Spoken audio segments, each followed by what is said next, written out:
One sector to watch at the open, the regionals. PacWest leading the rebound after slashing its quarterly dividend. The CEO saying this: reducing the dividend was a prudent step to accelerate our plans to build capital. Our business remains fundamentally sound. Sonali has more. Hey, Sonali. Hey, John. When we look at PacWest, remember, we're looking at a bank that sold off by more than 40% last week alone amid the fears in the regional banking system. Now, listen, usually when a bank cuts its dividends, that is seen as a negative for the market.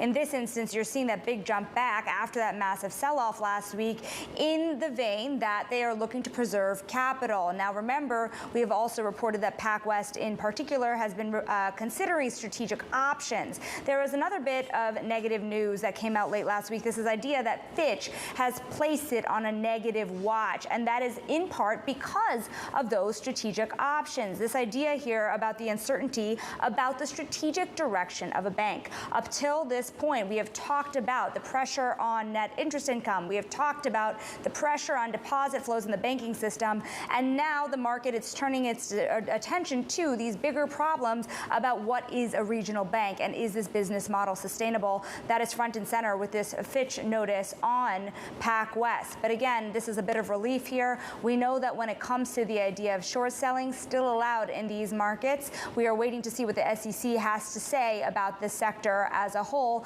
as even though you're seeing a green day, a lot of the worries under the surface persist. Remember, one last thing here, John, we are turning attention not just to commercial real estate, but other types of loans like auto as well, keeping a close eye under the surface.